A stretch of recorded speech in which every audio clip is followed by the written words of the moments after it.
அதிகார வர்க்கமும் அரசியல் வர்க்கமும் எம் இனத்தின் மீது ஏவப்படுகின்ற ஒவ்வொரு அடக்குமுறைகளையும் உடைத்து எறிவேன். எம் இனத்தின் மீது பொய்மைகளை மட்டுமே புகுத்திக் கொண்டிருக்கக்கூடிய ஊடகங்களுக்கு மத்தியில் பொய்மையை உடைத்து எறிவேன். அனைவருக்கும் வணக்கம். அண்ணா எப்படி இருக்கீங்க? ரெண்டு பேரும் நல்லா இருக்கீங்களா? நல்லா இருக்கீங்க? நீங்க எப்படி சார் இருக்கீங்க? நல்லா இருக்காங்கண்ணா. நல்லா இருக்கேன் சார். நல்லா இருக்குங்கண்ணா. நேத்து அன்புமணி அவர்கிட்ட இருந்து ஒரு அறிக்கையை நீங்க பார்த்துருப்பீங்கன்னு நினைக்கிறேங்கண்ணா. அந்த அறிக்கையில நிறைய விஷயம் சொல்லியிருந்தாங்க. அந்த அறிக்கை இடநோக்கி இருக்கும். மெயினா கடந்த 2-3 நாட்களா நம்ம பார்த்துட்டு இருக்கிறோம். ஒரு தலைவர் அப்படின்ற அந்த பதவியை மையமா வச்சு பல்வேறு விவாதங்கள், பல்வேறு கட்ட பதிவுகள் எல்லாமே பார்த்துக்கிட்டு இருந்திருப்போம். எல்லாருமே என்ன நினைச்சாங்கன்னா, திரு அன்புமணி ராமதாஸ் அவர்களுடைய பதில் என்னவா இருக்கும், அந்த பதில் எப்படியெல்லாம் அமைய போகும், அவருடைய அறிக்கை எப்போது வரும்னு சொல்லிட்டு தான் நம்ம எல்லாருமே எதிர்பார்த்துட்டு இருந்தோம். நேற்று தினமே கூட அந்த அறிக்கையை நம்ம பார்த்தோம். அதுல முதல் வரியே திரு அன்புமணி ராமதாஸ் அவர்கள் என்ன சொல்லியிருக்கிறாங்கன்னா, மருத்துவர் ஐயா அவர்களுக்கு புகழை தேடும் விதமாக என்னுடைய செயல்பாடு இருக்கும்னு சொல்லிட்டாங்க. மெயினா 2-3 விஷயங்களை உள்ளடக்கி சொல்லி இருக்கிறாங்க. எல்லாருமே என்ன நினைச்சாங்கன்னா, இதோட சரி, இவங்க 2 பேருக்குள்ள ஒரு பெரிய கிளாஷ் வரும், இப்படி ஒரு டீம் பிரியும், அப்படி ஒரு டீம் பிரியும்னு சொல்லிட்டு மிகப்பெரிய ஒரு பிரச்சனைகள் என்பது இணையத்தின் வாயிலாக எழுந்ததை பார்த்திருப்போம். ஆனா இது எல்லாருக்குமே தீர்க்கமான ஒரு முடிவாதான் திரு அன்புமணி ராமதாஸ் அவர்களுடைய அந்த அறிக்கையை பார்க்க நேர்ந்தது. என்னன்னா, இப்போ எல்லாரும் சொல்லுவாங்கல்ல, ஐயா கால்படாத கிராமமே கிடையாது, ஐயா எல்லா கிராமத்துக்கும் போயிருக்கிறாங்க, எல்லா அடித்தட்டு மக்களையும் சந்திச்சிருக்கிறாங்கன்னு சொல்லிட்டு, அந்த ஒரு மாற்றம் அப்படிங்கிறது திரு அன்புமணி ராமதாஸ் அவர்கள்ட்ட வரணும்னு சொல்லிட்டு எல்லாருமே எதிர்பார்த்துட்டு இருந்தோம். எல்லாருமே ஃபேக்ட் சொல்லணும்னா, ஒவ்வொரு கிராமத்துக்கும் அண்ணா வரணும், ஒவ்வொரு கிராமத்துல இருக்கக்கூடிய மக்களையும் சந்திக்கணும்னு, அதை நிரூபிக்கும் விதமாகவும் அதை உறுதிப்படுத்தும் விதமாகவும் அந்த அறிக்கையில் இடம்பெற்றிருந்தது. இன்னொன்னு என்னன்னா, கூட்டணி தான் இன்னைக்கு முக்கியமான ஒரு விடயமா இருக்குது. அந்த கூட்டணி குறித்துமே சொல்லிட்டாங்க திரு அன்புமணி ராமதாஸ் அவர்கள். மருத்துவர் ஐயா அவர்களுடைய வழிகாட்டுதலின்படி இந்த கூட்டணி அமையணும்னு சொல்லிட்டாங்க. அடுத்து பார்த்தோம் அப்படின்னாக்க அந்த தலைவர் பதவி. இப்போ தலைவர் அப்படிங்கிறது எப்படின்னா, நாம ஒரு அறைக்கு 10 அறையில உட்காந்துட்டு நிர்ணயிக்கக்கூடியது கிடையாது. நாம ஒரு கட்சியினுடைய பைலாவின் அடிப்படையில தலைவர் பொறுப்பை ஒருத்தவங்களுக்கு கொடுக்கிறோம்னா, செயற்குழு பொதுக்குழு கூட்டம் கூட்டி அந்த உறுப்பினர்கள் மத்தியில ஒரு வாக்கெடுப்பை நடத்தி அவங்களுடைய ஒப்புதலின் பேர்ல அது தீர்மானமா இயற்றி அதற்கு பின்பாக கையொப்பமிட்டுதான் தலைவர் பதவி கொடுக்கணும். அப்படி கொடுக்கப்பட்ட அந்த தலைவர் பதவியை தேர்தல் ஆணையத்துக்கு அனுப்பணும். அப்படி முறையா தேர்தல் ஆணையத்துக்கு அனுப்பிதான் திரு அன்புமணி ராமதாஸ் அவர்கள் அந்த தலைவர் பதவியை ஏத்துக்கிட்டாரு. தேர்தல் ஆணையத்தாலே அங்கீகரிக்கப்பட்டவராதான் பாமகனுடைய தலைவரா திரு அன்புமணி ராமதாஸ் அவர்கள் விளங்குறாரு. அதன் அடிப்படையில நான் தொடர்ச்சியா தலைவராகவுமே என்னுடைய பணிகளை செய்வேன்னு சொல்லிட்டு சொல்லியிருக்கிறாரு. சகோ, நீங்க சொல்லுங்க அதை பத்தி. இப்ப இதுல ஐயா ராமதாஸ் அவர்கள் சமீபமா தான் அந்த தலைவர் பதவி நீக்கின விஷயம் 2 நாட்களா பார்த்தா ஊடகங்களுக்கு விலையில்லா தீனி அப்படிங்கிற மாதிரிதான் இருந்தது. ஊடகங்கள் இதை வைத்து பாத்தீங்கன்னா பல்வேறு கருத்துக்களை கொஞ்சம் சொல்லுங்க சகோ. போட்ட டாபிக்லாம் பாமக 2ஆக உடையுமா, சிதறுண்ட பாமக, இன்னொன்னு பக்கம் பெரியவரோட அணி ஒண்ணு, சின்னவரோட அணி ஒண்ணு சொல்லிட்டு பல டாபிக்கள் வச்சு பேசுறாங்க. இதை வைத்து இங்க இருக்கிற இந்த யூடியூப்ல பாமக மீது எப்பவுமே வன்மத்தோட சுத்திக்கிட்டு இருக்க யூடியூப் வாயன்களுக்கான பாத்தியா அந்த கோமாளி தற்குறிகளை இதை வச்சு இன்னும் ஒரு நல்ல காசு பாத்தாங்கன்னா சொல்ல தோணுது. அந்த அளவுக்கு இந்த விஷயம் தமிழ்நாட்டுல மிக பெரிய அதாவது அந்த அதிமுக பிஜேபிக்கு அந்த சம்பந்தமா ஒரு விஷயம் நடந்தது. அந்த எல்லா விஷயத்தையுமே பின்னுக்கு தள்ளி அன்றைய 2 நாள் ஊடக விவாதங்கள் பார்த்தா அன்புமணி, ஐயா ராமதாஸ் அவர்கள், அன்புமணி, ஐயா ராமதாஸ் அவர்கள், பாமக இது சம்பந்தம் மட்டும்தான் இந்த ஊடகங்களோட விவாதமா இருந்தது. அதுக்கு அனைத்துக்கும் முற்றுப்புள்ளி வைக்கிற மாதிரி அண்ணன் ஐயா ராமதாஸ் அவர்கள் அவருக்கு அவரோட மனம் நோகாதபடி அண்ணன் அன்புமணி ராமதாஸ் ஒரு அறிக்கை ஒண்ணு வெளியிட்டு இருக்காரு. கண்டிப்பா அந்த அறிக்கை உண்மையில பாராட்டக்கூடிய அளவுதான் இருக்கு.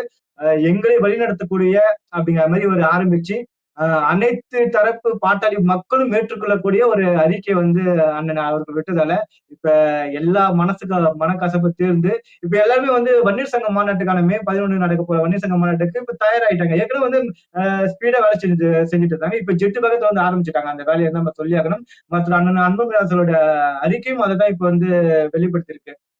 கண்டிப்பா இந்த அண்ணனோட அந்த அறிக்கை அது மட்டும் இல்ல, கடைசி லைன்ல ஒரு வார்த்தை ஒண்ணு சொல்லியிருக்காரு, நான் உங்களை சந்திக்க போறேன்ட்டு. பாட்டாளி மக்கள் கட்சி இன்னமும் கிராமங்கள்ல அதிக அளவுல உயிர்ப்போடு இருக்கிறதுக்கு காரணம் பார்த்தா அன்றைய தேதிகள் 1980ல ஆரம்பிச்சு 2000 வரைக்கும் பாத்தீங்கன்னா மருத்துவர் ஐயா அவர்கள் வந்து அனைத்து கிராமங்களும், அதாவது அவருடைய கால் தடம் பதியாத இடம் கிராமங்களே இல்ல அப்படிங்கிற ரீதியில வந்து சொல்லக்கூடிய அளவுக்கு வந்து அனைத்து கிராமங்களும் போயிட்டு வன்னியர் சங்கத்தையும் பாட்டாளி மக்கள் கட்சியை வந்து பாத்தீங்கன்னா அந்த அளவுக்கு வந்து ரத்தத்துல வந்து ஊறி போன விஷயம் சொல்லுவாங்க பாத்தீங்களா, அந்த அளவுக்கு வந்து ஒவ்வொரு பாட்டாளிகள் மனசுலயும் சரி அந்த அந்த கட்சியும் வன்னியர் சங்கத்தையும் அந்த அளவுக்கு ஊறி போயிட்டதா, அந்த அளவுக்கு வர்றதுக்கு முக்கிய காரணம் யாருன்னு பார்த்தா மருத்துவர் ஐயா ராமதாஸோட அந்த செயல்பாடு தான்.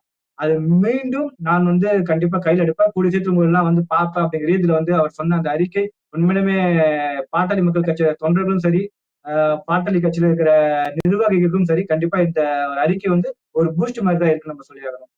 இன்னொரு விஷயத்த நோட் பண்ணிக்கலாம் சகோ. என்னன்னா, எடப்பாடி பழனிசாமி அவர்கள் டெல்லி போயிட்டு வந்தது ஒரு போட்டோ போட்டதே பெரிய அளவுல ட்ரெண்ட் ஆயிடுச்சு இல்ல. ஆக்சுவலா ஒரு 2 to 3 days அதுதான் கான்ட்ரோவர்ஷியல் கண்டென்ட்டா எல்லாம் பேசிட்டு இருந்தாங்க. போயிட்டு வந்ததுக்கே அப்படி பேசிட்டு இருந்த ஊடகம் கூட்டணி அறிவிச்சுட்டாங்க. சென்னையில அமித்ஷா பக்கத்துல உட்காந்துட்டு எடப்பாடி பழனிசாமி கூட்டணி அறிவிச்சுட்டாங்க. ஒரு நியூஸ்ல கூட காணும் பெருசா. அதை பத்தி போடல, எல்லாமே பாமக பாமக பாமக. அது மட்டும் இல்லடா, இப்போ அன்புமணி அண்ணா அவர்கிட்ட இருந்து வந்து அறிக்கை வந்தது. ஒரு நியூஸ் கட் பாக்குறேன், இவ்வளவு தாமதமா ஏன் இந்த அறிக்கை வந்தது? அது அறிக்கை வந்தாலும் பிரச்சனை, வரலாம் இருந்தாலும் பிரச்சனை. அவங்களுக்கு தேவை எப்படி வந்து பாமக வச்சு மீடியால வந்து என்னென்ன கட்ட முடியுமோ அதெல்லாம் முடிஞ்ச அளவுக்கு சிண்டு முடிச்சு பார்த்தாங்க. ஆனா அதுக்கெல்லாம் ஒரு புல் ஸ்டாப் வைக்கிற மாதிரி அண்ணனோட அறிக்கை வந்தது. இந்த அறிக்கையில வந்து 2026 வன்னியர் சங்கம், அது மட்டும் இல்லாம குறிப்பாக நான் எல்லா கிராமத்திலும் வருவேன் அப்படின்னு சொல்லி இந்த விஷயம் எல்லாமே வந்து மீடியாவுக்கும் சரி எல்லாத்துக்கும் சரி ஒரு புல் ஸ்டாப் வச்ச மாதிரி தான் எனக்கு தோணுதுண்ணா. நீங்க பொறுத்த வரைக்கும் பாத்தீங்கன்னா இந்த மீடியா வெளிச்சங்கிறது பார்த்தா மார்க்கெட்டிங் அந்த விஷயம் பார்த்தா பல கட்சிகள் வந்து அது நெகட்டிவோ இல்ல பாசிட்டிவோ எதுவாக இருந்தாலும் அது வந்து பல கட்சி வந்து காசு கொடுத்து இதா பண்ணிட்டு இருப்பாங்க. ஆனா அந்த ஃப்ரீயாவே பார்த்தா பாட்டாளி மக்கள் கட்சிக்கு சமீப காலமாவே பார்த்தா அந்த அரசியல் மார்க்கெட்டிங்கிறது இருந்துட்டு தான் இருக்கு. அது வந்து நெகட்டிவோ பாசிட்டிவோ, ஆனா அது பாத்தீங்கன்னா பாட்டாளி மக்கள் கட்சி ஒரு நார்மலாவே அமைஞ்சு போய் தான் நம்ம சொல்லணும் அதை. நீங்க இப்ப கேட்டீங்கல்ல குரு, இப்ப அண்ணனுடைய அந்த கடைசி வரியை வந்து எதை உணர்த்துதுன்னு சொல்லிட்டு, பாமகவினுடைய தலைவர் திரு அன்புமணி ராமதாஸ் அவர்கள் தீர்க்கமா ஒரு விடயத்தை நம்புறாங்க. என்ன நம்புறாங்கன்னா, இணைய அரசியல் அவசியம்தான். இணைய அரசியல் அப்படிங்கிறது எந்த அளவுக்கு ஒரு விழிப்புணர்வு ஏற்படுத்தும்னா 25% விழிப்புணர்வை மட்டும்தான் ஏற்படுத்தும். எஞ்சி இருக்கக்கூடிய 75% விழிப்புணர்வுடன் கலந்திருக்கக்கூடிய உணர்வு அப்படிங்கிறத நேரடி களப்பணி மட்டும்தான் நிர்ணயம் செய்யும் அப்படிங்கிறத திரு அன்புமணி ராமதாஸ் அவர்கள் முழுமையா என்ன பண்ணிருக்கிறாங்கன்னா நம்புறாங்க. அதன் அடிப்படையில தான் நேற்று தினம் அந்த கடைசி வார்த்தையை சொல்லியிருக்கிறாங்க. நம்மளுடைய இலக்கை அடைய, நம்மளுடைய லட்சியத்தை அடைய விரைவில் உங்களை நேரில் சந்திப்பேன் அப்படின்னா என்னன்னா, திரு அன்புமணி ராமதாஸ் அவர்கள் 2 மாவட்டத்திற்கு ஒரு குறிப்பிட்ட நாள்ல சொல்லிட்டு ஒரு மிகப்பெரிய பயணத்தை மேற்கொள்ள இருக்கிறாங்களாம். அந்த பயணத்தின் வாயிலா ஒவ்வொரு பகுதியா, அதாவது ஒவ்வொரு சட்டமன்ற தொகுதியுமே, தமிழகத்துல எத்தனை சட்டமன்ற தொகுதி இருக்குதோ, ஏன்னா இன்னும் தேர்தலுக்கு 1.5 வருடம் இருக்குது, அதற்குள்ளாக 1 வருடத்துக்கு மேல இருக்குது, அதற்குள்ளாக அனைத்து சட்டமன்ற தொகுதியுமே கவர் பண்ற மாதிரி கூட்டங்களை போட போறாங்களாம். ஒவ்வொரு பகுதிக்கு சென்று கொடியேற்று நிகழ்வு, அது துண்டு பிரச்சாரம் வழங்குறது, திண்ணை பிரச்சாரம் சொல்லிட்டு திரு அன்புமணி ராமதாஸ் அவர்கள் மற்றும் ஐயா அவர்களுடைய அதே பாணிய, ஏன்னா நீங்க திமுக அதிமுக நம்ம எடுத்துக்கிட்டோம்னா காசு கொடுத்தாலே போதும் ஒரு கூட்டத்துக்கு வந்துடுவாங்க. இந்த கூட்டம், இந்த வன்னியர் சமுதாய கூட்டம், பாட்டாளிகளுடைய கூட்டத்துக்கு காசு பணம் எதுவும் தேவையில்ல, நீங்க கொடுக்கக்கூடிய அந்த உணர்வு முழுமையா கொடுத்தா போதும் அப்படிங்கிறத திரு அன்புமணி ராமதாஸ் அவர்கள் ஆத்மார்த்தமா நம்புறதன் விளைவாக தான் அறிக்கையில அந்த வார்த்தைகள் இடம்பெற்றிருக்கின்றது. கூட்டணியும் சரி, ஐயா அவர்களுடைய ஒப்புதலோட பாட்டாளி மக்கள் கட்சி தொண்டர்கள் மற்றும் நிர்வாகிகளுடைய உணர்வை புரிந்து கொண்டு இந்த கூட்டணி நிச்சயம் அமையும். இந்த தேர்தலுக்கு முன்பாக, மாநாட்டிற்கு பின்பு தேர்தலுக்கு முன்பு மிகப்பெரிய ஒரு சுற்றுப்பயணத்தை திரு அன்புமணி ராமதாஸ் அவர்கள் வெளியே வந்து அந்த பயணத்தை மேற்கொள்ள இருக்கிறார். இத்தனை நாளா அவர் மேல என்னமோ ஒரு அலிகேஷன் வைப்பாங்க, அவர் வந்து வரவே மாட்டேங்கிறாரு, ரூம்லயே உட்கார்ந்து இருக்கிறாருன்னு சொல்லிட்டு. ஆனால் வெளியே வர திரு அன்புமணி ராமதாஸ் அவர்கள் தயாராகி விட்டார். மிகப்பெரிய அந்த பயணத்தை நோக்கி தன்னுடைய பயணத்தை தொடங்கி விட்டார்ப்பா. இப்ப சமீபம் பாத்தீங்கன்னா கிராமங்கள் நோக்கி தொடர்ச்சியா போயிட்டே இருக்காரு. நம்ம பல்வேறு போராட்டங்களா பார்த்துட்டு இருக்கோம். பல இடங்களை போயிட்டு கட்சி கொடி ஏத்துறது, அங்க போய் மீட்டிங்ல கலந்து பேசுறதெல்லாம் பார்த்துதான் இருக்கோம். பாட்டாளி மக்கள் கட்சியுடைய ஒரு பெரிய முதுகெலும்பு பார்த்தா கிராமங்கள் தான். இப்ப அதிமுக திமுக அடுத்து வந்து அதிக அளவுல ஓட் பேங்க் வச்சுக்கிற ஒரு கட்சி பார்த்தீங்கன்னா பாமக தான். பல இடங்கள்ல, அது முக்கியம் வட மாவட்டங்கள்ல 2 கட்சிகளையும் வீழ்த்திட்டு முன்னணியில் இருக்கிற கட்சி எதுவும் பார்த்தா அதுவும் பாமக தான். இந்த நிலைமையில பாமக, அதாவது காசு கொடுக்காம இவ்வளவு ஓட்டு பேங்க் வாங்கும்போது இன்னும் ஒருத்தர் அன்புமணி ராமதாஸ் அவர்கள் வந்து இன்னும் கிராம மக்களை போயிட்டு நேரடியா சந்திச்சாங்கன்னா இந்த ஓட் பேங்க்ங்கிறது இன்னும் அதிகமாகுமே தவிர, ஏன்னா பல பல அதாவது பாட்டாளி மக்கள் கட்சியில் இருக்கிற தொண்டர்களோட ஒரு மனநிலை எப்படின்னா, ஒருத்தர் அன்புமணி ராமதாஸ் அவர்களை நாங்க நேர்ல பார்ப்போமா, ஐயா அவர்கள் நேர்ல பார்ப்போமா, எங்க ஊருக்கு வரமாட்டாரா அப்படிங்கிற ரீதியில அவங்களோட மனநிலையே இருக்கு. இப்படிப்பட்ட ரீதியில வந்து நேரடியா போயிட்டு ஒருத்தர் அன்புமணி ராமதாஸ் கிராமங்களை போய் பார்க்கும்போது, அங்க இருக்கிற பெண்கள், அப்புறம் வந்து இளம் பெண்கள் இவங்களுடைய வாக்குகளை கண்டிப்பா மொத்தமா வாங்குறதுக்கு வந்து அதிக அளவுல வாய்ப்பு இருக்குன்னு தான் சொல்லி ஆகணும். ஏன்னா பாட்டாளி மக்கள் கட்சியோட ஓட் பேங்கே கிராமங்கள் தான். கிராமத்தை நோக்கிய அன்புமணி ராமதாஸ் அவர்கள் இந்த பயணம் பாத்தீங்கன்னா கண்டிப்பா மிகப்பெரிய அளவுல ஒரு மாற்றத்தை உருவாக்குற வாய்ப்புகள் இருக்கு. இந்த 2026 தேர்தலுக்குள்ள ஒரு மாசத்துக்கு முன்னாடியே பாத்தீங்கன்னா இந்த சுற்றுப்பயணத்தை அவர் முடிச்சிட்டாருன்னா கண்டிப்பா பாட்டாளி மக்களோட எழுச்சிங்கிறது வேற லெவல்ல இருக்குன்னு தான் நம்ம சொல்லி ஆகணும். இல்ல நிச்சயமா அந்த பயணம் இருக்கு சகோ. கண்டிப்பா ஆனா அது மட்டும் இல்லாம ஓவராலா நேத்து அன்புமணி அண்ணா அவர்கிட்ட அந்த அந்த அறிக்கை என்பது வந்து பாட்டாளி மக்கள் கட்சி களமிறங்கி விட்டார்களா அப்படின்னு ஒரு கேள்வியை வந்து ஒரு எழுப்புது, நான் கொஸ்டின் மார்க் முன்வைக்க தோணுது. ஏற்கனவே களம் இறங்கிடுச்சுப்பா இந்த 2 நாளா சின்ன சின்ன சச்சரவுகள். பாமக தொண்டர்கள் பத்தி பாத்தீங்கன்னா நம்ம இப்ப லாஸ்ட் டைம் பொதுக்குழு அவ்வளவு பிரச்சனை வெடிச்சது, அதெல்லாம் வந்து ஒரு 2 நாள்ல மறைஞ்சிடும் அப்படி இப்படிதான் பேசுவாங்களே தவிர, அதான் இது ஒரு இப்ப நமக்குள்ள இருக்கிற உறவு தான், அண்ணன் தம்பி உறவு மாதிரிதான் அந்த உறவுமே. நம்ம எல்லாம் ஒரே நாள் ஒரே அந்த தருணத்துல மறந்துடணும், அவ்வளவுதான். அது சிம்பிளா சொல்ல மாம மச்சம் ஒரு பாமக இருக்கிறது பார்த்தா அவ்வளவுதான்.